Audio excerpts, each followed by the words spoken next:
my lovelies, it's Life with Rose Hope once again. First of all, Happy New Year, Happy 2022. I know with February it's already midway, but I've been away for some time, so it's only right that I wish you a Happy New Year.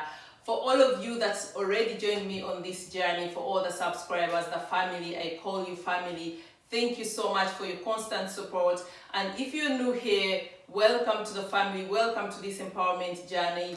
Feel free to like, comment, share, subscribe, but most of all, I love when I get feedback, what you think about the videos, what kind of content you'd like to see. So you're always welcome to leave comments and, give me feedback, give me ideas, or alternatively, you can also hit me up on Instagram. I always read my DMs. Let me know what kind of content you'd like to see on Instagram and all my social media handles. I go by the name Rose Hope. So I think today we'll have to dive right in. Our topic today is intentional parenting. So let's start, my lovelies. Today we're talking about intentional parenting. So this is my first video since 2022 started. I'm a little jiggly and excited, and of course glad to be back and able to connect with you. So for anyone who is a parent, a mom, a dad, or even aunties and uncles, we all know that parenting is a very explosive topic. When we talk parenting, everyone has their different form of parenting, but I believe regardless of the kind of parenting that you have, there are key factors that are very important as regards parenting, factors that actually should be like a foundation for any kind of form of parenting. And I decided for myself, I call my kind of parenting intentional parenting. And this is what I would like to share with you because, of course, as a social worker and someone that works in the sector, what we call kinder, familia und Ugandan, a translation of English, that is the family, children, and young adult sector. I've had experiences and situations where I get to see how parents parent their kids differently and how it affects them, their lives, their development into adults and their future. So that's why I would really, really love to share this with you. So there are a few points that we really have to keep in mind. One of them being, if you decide to become a parent, I really expect you to create a loving, caring, warm, and safe atmosphere for your children. And if you're someone that is, like a foster parent or an adoptive parent, still you really have to create the right atmosphere to make sure that you nurture your children into responsible, loving, fair, successful, and happy adults. So when we talk of happy, safe, and good atmosphere, what I mean is we're talking about violence-free parenting. I am totally against spanking of kids, shouting with kids, calling them names. And for you to understand where I'm coming from with this, for someone who grew up in Africa, particularly Uganda, it's a common habit that children are punished by being beaten, by being spanked, in different ways. It can even get very brutal, which is very sad. Of course, I got my fair share of that from watching what happens in that kind of, parenting. And it's something that I'm totally against. It's something that is not right. And lucky enough, many countries, including many African countries, have a law in place that punishes or follows up parents in a legal way that abuse, I would call it abuse, their children through spanking and all those kind of treatment. But of course still there are still some kids that really have to undergo that. I know as a parent there are times where you're completely overwhelmed. Children are different. There are some children that are really complicated, I would say. And as a parent, sometimes you think, okay, if I spank my child, it will listen more, it will be a better child. But from experience, through my own personal experience, growing up in an atmosphere in Uganda where spanking is like on the daily menu, or through my work as a social worker, I know that it's only damaging and the results are only counterproductive. It's never a good idea to spank your kids. it creates a love-hate relationship. You know, every child loves their parents. Every child wants to love their parent. But when you create that, you know, negative, painful, hurtful atmosphere, you lose your children in a way. They may not tell you that, but they start to resent you. They start to dislike you. And of course, it affects them into how they turn out as adults. I'll be doing a video about that, how our childhoods affect us. So definitely one of the key factors, regardless of your kind of parenting, is creating a loving atmosphere, loving and safe. Important also is respecting each other. And when we talk about respect, I'm not talking about kids respecting their parents only, this one-sided respect. And that's very common in the authoritative form of parenting. You know, authoritative parenting is also one form, and it's common that children are expected to respect their parents, to respect adults, but the children don't get the respect back. I personally believe that it's important to have a mutual respect. The parents respecting the children, their boundaries, their feelings, their desires, their emotions, and vice versa. How can you as a parent, respect your children's feelings, rights, desires, fears, thoughts, dreams? You can only do that if you view your relationship with your children as equals. That's how, for example, I parent my children. For those of you who don't know, I'm a mom of 2 lovely boys, pre-teenage. And for me, I have my type of parenting, like I said, it's very intentional, and I have an equal relationship with my kids. And when I talk of equal, some people think, oh, but your children have to know that you're the mom, they have to respect you. My children know I'm their mom. But when I talk of equal is, I respect their feelings, their thoughts, their dreams, their desires, their ideas the same way they respect mine. And if you have kids, you've learned in the long run that actually sometimes kids have the better idea. So it's always actually beneficial for you as a parent to listen to your kids keenly. So try to create an equal relationship, not I'm not a fan of this kind of relationship where the parents are like here and the kids are here, this subordinate relationship kind of thing. It's never a good thing, because that means you don't get to create a strong bond with your kids. Your kids don't get to feel comfortable with you. But if you have an equal kind of relationship, it means your children are comfortable with you. Your children can share their fears, their thoughts, their dreams and desires with you, which is always good for you as a parent, because you're always up to date. If your children are going through something, you're always up to date, because they'll come to you. You'll be their first come to person. So it's very, very, very important. Speaking of respecting children's feelings, when you intentionally decide to go with the intentional parenting, it's very important to create time to listen. And listening, as we all know, is not only useful in parenting, but in all sectors of life. You have to listen.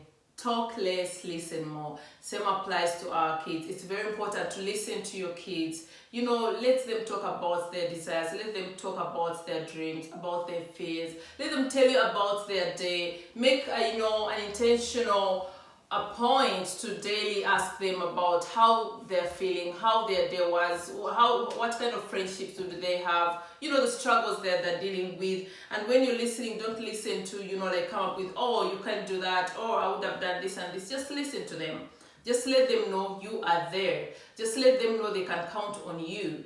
And we all know, as our children grow, much as we want to protect them, there comes a time, especially when they become teenagers or even younger. Through my work, we have kids that have to go, we have to send to psychiatrists because they've had to go through bullying at school, and the parents are always shocked because they didn't even know. But that also shows the kind of relationship that children have with their parents. And I'm not pinpointing here, but in most cases it's because the children don't have this kind of relationship where they feel they can open up to their parents. They can be so free with their parents. Maybe they're scared, okay, if I talk about something, if I say I'm being bullied, or my parents are going to go explosive and embarrass me in school, overreact, I'm going to go there and kill someone, whatever. So my duty as a parent is to listen.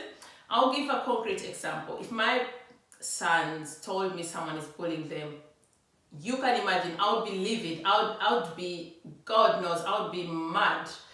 But as an adult and as a mom, I would just first listen to my kids, try to pick out what their desire is. Why are they telling me that? Is it a situation where they want me to come in and help? And that is really in a calm and professional way, where you get to approach the school, the administration, the teachers, the school social worker, and work out a way of solving the issue. And in the worst case, of course, there are always mediums. You can approach the parents. Here in Europe, you can open up a case with the police, but take it step by step. And most of all, always consider your kids. Ask them, how would you want me to handle this? I'm going to do this and that. Is that okay with you? Don't push them into a situation where they'll be like, I'll never tell my mom again. Because, I've had parents say, if someone bullied my child, I'll go to school and, scream at that child or beat it or scare it. And kids don't want that. They don't want to be embarrassed, And you should be the adult here and not act, childish. So it's very, very important to keep you cool, to keep you calm, listen to your kids, understand their fears and desires, and that way you can be able to help them, and most of all, fulfill your duty of intentional parenting. I call it intentional parenting because I imagine when you have kids and we're nurturing them through life, we're just trying to guide them through their life journey and hoping that we make, we pave the best way for them and groom them into responsible adults and human beings. I think I'm going to slow down. I have a tendency of speaking very fast. Someone has told me that I'll try and slow down a little bit. And if you miss out a point, feel very free to go into my comment section and ask me. I'll explain that more. Next important issue is supporting the children's ideas. So I'll give another concrete example. My children, their hobby, the greatest hobby, is mountain biking. When they were like 7 and 6, we registered them into football clubs. Yeah, like every parent does when you have boys. You imagine they want to play football. I remember they did that for close to 3 years until they were like, they didn't say directly, but every time they would be having the football appointments, they'll be like, no, mommy, can we not go today? Can you not excuse me? And say, baby, I'm not feeling well. And at first I didn't really take it in as like, you need hobbies. I mean, you can't just sit home. I also have hobbies. You need your hobbies. But then after 1, 2, 3 times, I was like, okay, that's strange. So I think it's something we have to talk about. So I asked my kids, why is it you don't want to go to football? And they told me, yeah, we like football, but we don't like ABC. There were issues. For them, they just wanted to do it for fun. But unfortunately, nowadays, most of the football clubs for kids, they are targeted at, success, grooming. Some parents want their children to be professional footballers, which I understand and respect. And if you have a child who just wants to have fun, this kind of pressure can be very disturbing for them. So that was the case with my kids. They didn't want this pressure. They just wanted to have fun, hang out with their friends, but they didn't want the pressure of you must, shoot goals, you must be perfect. So I was like, you sure you don't want that, do that anymore? They were like, 100%. And I talked to their dad. As you all know, I'm divorced, but we perfectly cooperating. I'll do another video about that. And we decided, okay, then we have to respect their desires, because they gave very credible points that we really had to respect. And those are things you have to keep in mind as a parent. If you really love your child, you really have to respect their feelings and what they're going through at that moment, and not try to push your dreams and desires on them. Because for us, registering them for football was more like the boys all boys play football, but at the end we have to accept that it's not something they want to do for long term. So the next hobby they chose, or something they're really passionate about and have been doing for years, is mountain biking. So for those of you who know mountain biking, I think I posted a few videos in my Instagram reels. That is under the handle Rooshof. It's a very dangerous sport. Very dangerous, but also fun. So we had a conversation, and for me, I'm someone I love fun and all, but when it comes to my kids, I'm kind of, I would say a coward. I was scared, and I kind of thought of everything that could go wrong. And we talked to our kids, we had a conversation, and they gave us all the reasons why they think it's okay. They were like, Mommy, I know it's dangerous, I know it's terrible, but we're going to have All the protective gear, of course, mom and dad have to buy them, very expensive, and will be careful. But honestly, when you think about it, I remember my oldest son said that life is a risk in itself. I mean, anything could happen to me anywhere. I could be walking to school and get hit by a car. That was heavy for me to listen that from my side, because you look at them and you're like, they're small babies, you know, but they're reasoning, and I was like, actually he's right. And he's like, mommy, I could even fall down in the house and fall dead. It could happen. Anything can happen. You can't say that we won't do things because they are too risky. And then he even said, but at some point we're all going to die. So if it happens, maybe it's my day. And I'm like, holy smokes. You know, as a parent, you don't want to hear that. But like I said, I'm really someone who is focused on intentional parenting. So I had to listen to them and accept that, you know. And we're like, okay, we'll do that. And it's been years now. Personally, I do cycling, but I don't do mountain biking, like I said. But their dad is someone who is very adventurous, like he's done all sorts of crazy things, paragliding, whatever, jumping out of planes and, you know, crazy shit. So, oh my God, did I just say that word? So he's also started doing that with them with the hope that maybe he can keep an eye on them and watch them when they're being so careless, that kind of thing. But they're having a good time, they're having fun. So if your kids come to you and they're like, Mom, you know, another example, if your kids come to you and say, Mom, I want to be a dancer, I want to be a singer, I want to be a YouTuber, you know, nowadays all kids want to be YouTubers. I know it's heavy. I would advise you listen to your son, understand why, or daughter, why they want to do that. Let them do it if it's something they're passionate about. Of course, being someone who comes from a very academic family and believes in, you know, excelling in academics and maybe having a plan B in life, I would personally tell my child, you can do that, but we're also continuing with school. So you can do that on the side, you know, like A and B. It's okay to have different options in life. And should you be very successful at that, you can choose that as your career pathway, but we'll definitely go on with school and, you know, have a proper qualification that at least you're somehow safe. Although I'm someone who doesn't believe in living safe, I'm someone who believes in living the moment, but I'll still do that for my kids. Because kids also need guiding, they need to understand, you know, how life is. Because at 10, 12, everything seems easy and perfect because your parents take all that responsibility. What I would advise parents not to do is to immediately say no. And as parents, we have a tendency of immediately shutting down and saying, no, you're not doing that. That's not possible. That's dangerous. That's silly. That's, you know, that's not good, because next time your kids won't come to you, and believe you me, they'll always find ways of doing things without your permission. So actually the clever way to do it is keeping things open for them so they know they can always come to you.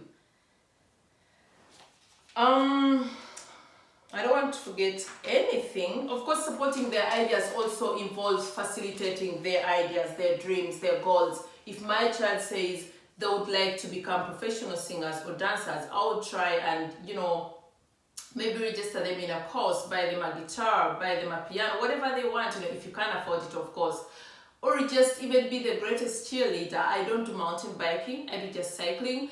But when my kids, you know, have these trips, we always go on weekends, and then in our neighborhood, about 5 kilometers away, there's, you know, like a mountain bike park. I always cycle along and just watch them and cheer them on and make videos and take photos. So you can support your kids and their dreams and hobbies in different ways. It doesn't have to be financial, but it could be moral, it could be emotional.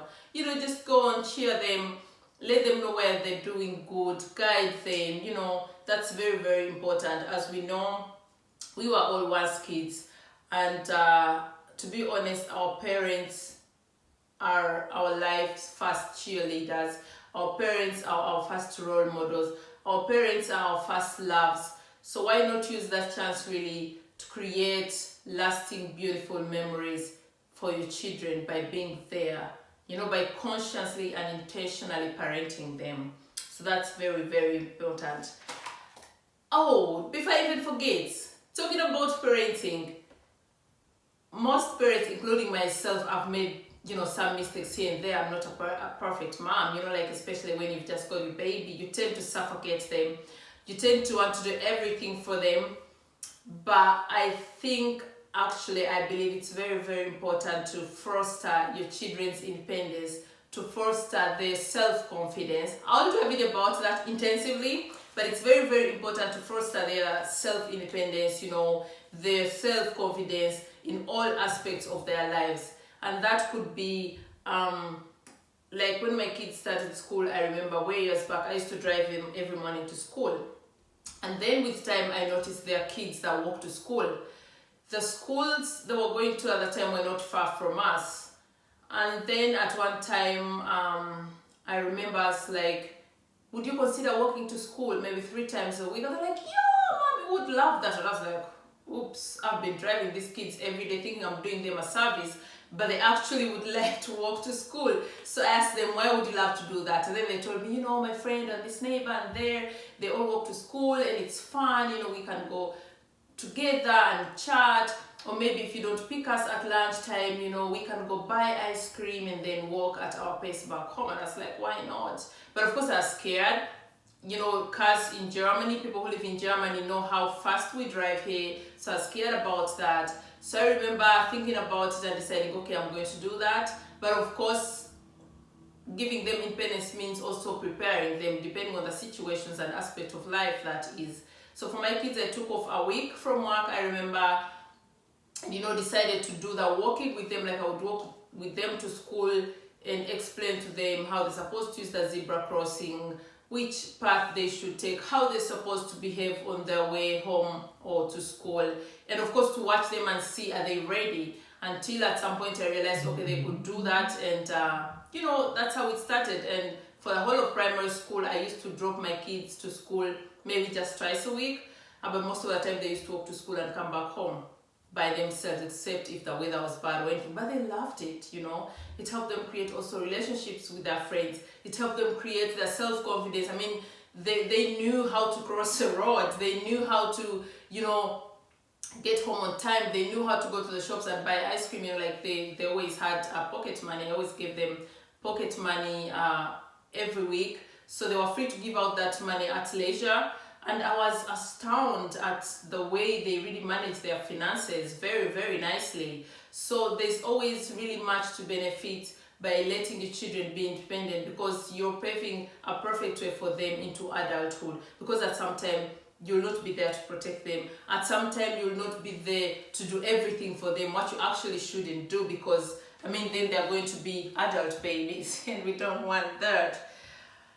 Oh my gosh, parenting can be really tough, I know, but I believe that with these few points, and of course, hopefully I'll get feedback from you all. You can also give me your ideas, in the comment section, what tips you use as parents that have worked for you. Because like I said, this journey that we are on is about empowering each other.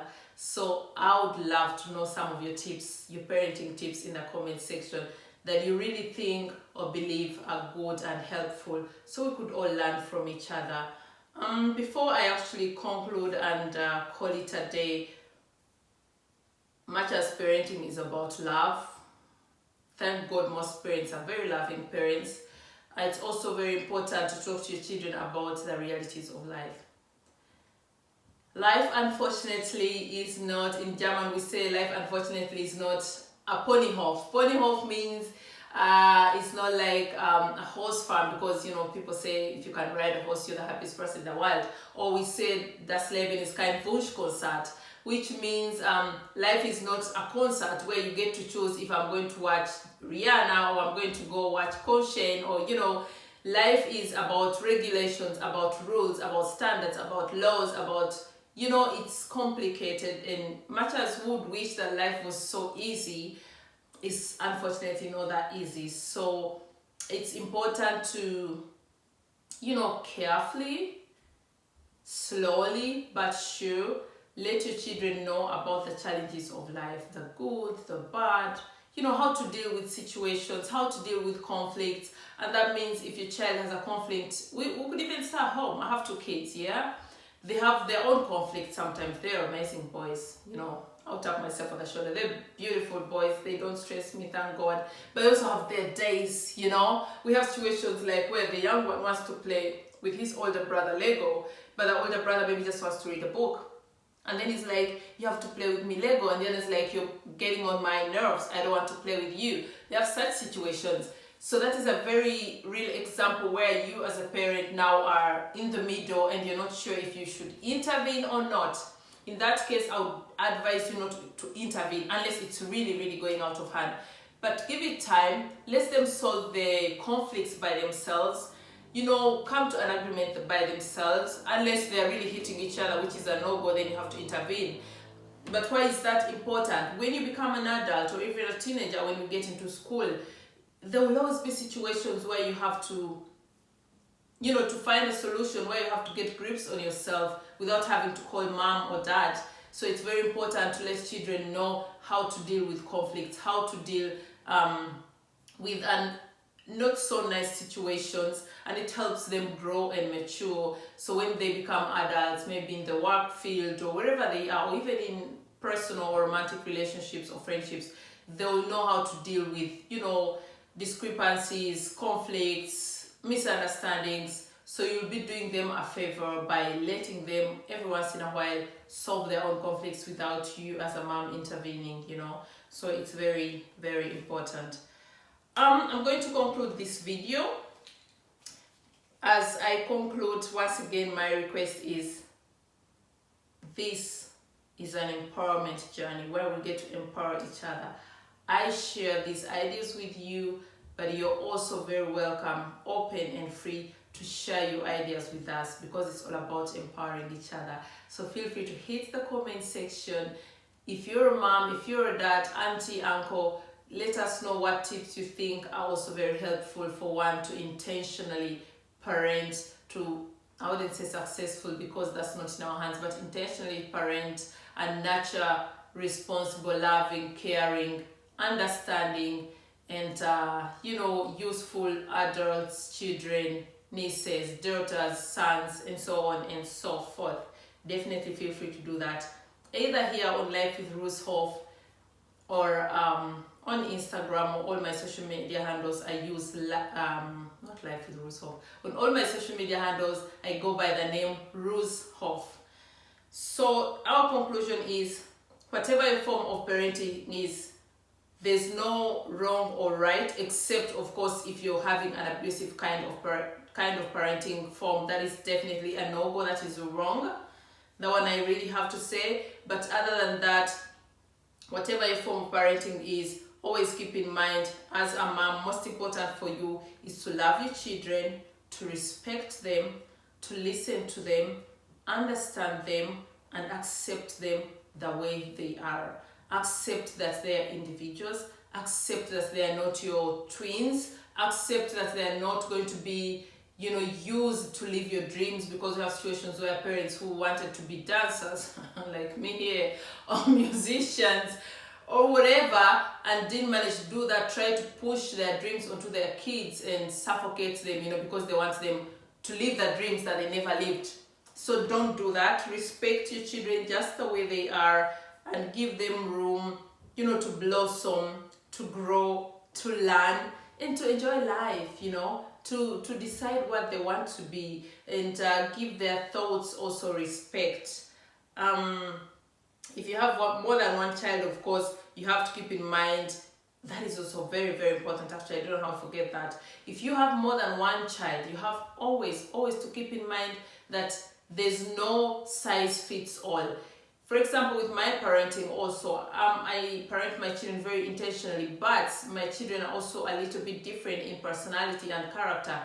And the way I treat my firstborn is not the way I treat my secondborn, like 10% of the time. Lucky enough, they're very similar, so 90% of the time they have the same treatment, but 10% of the time I treat the other one different from the other one. For example, if my young son is like mad, maybe something has really tipped him off and he's angry, I'll deal with him differently the way I'll deal with the older brother, because their anger levels are different, their tolerance levels are different, their desire for love and comfort and attention are different. So as a mom, as a dad, as a parent, it's very, very important to keep in mind, if you have more than one child, that every child is different, and you have to respect how special and different they are, and not always, there's also always a mistake of saying, oh, but X is different, oh, but X can do this and this. Or from my example, as someone who grew up in a big family, we also had issues where, like, for example, oh my God, now I'm really putting myself in a hot seat. I was like, I wouldn't see the, oh my God, I was like the spoiled one. Not really spoiled, but it's just my character. I'm not made out for tough life. I like my life simple, fun. Oh my God, I'm not cut out for, like hardships. So I remember when growing up, I was always the one who, if my mom said, oh, who can do this chore? I was never the one to do it. I was always like, not me. No, my sister should do it, or my brother should do it. And I remember my siblings are all saying, wow, for you never do anything, And then there's also a mistake of parents, like always highlighting that and saying, oh, but let's say Peter likes doing this, or Peter is good at this, and you're not. Never do that.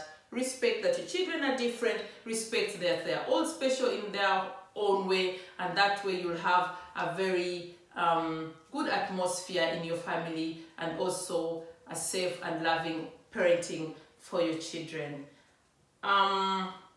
I guess that will be it today. My next topics, I'm hoping I'll be talking about co-parenting. I'll be talking about how our upbringing, our childhoods affect us as adults. I'll be talking about how you can, bring or teach your children how to become self-independent. Different types of topics, and of course we'll be doing some fun things.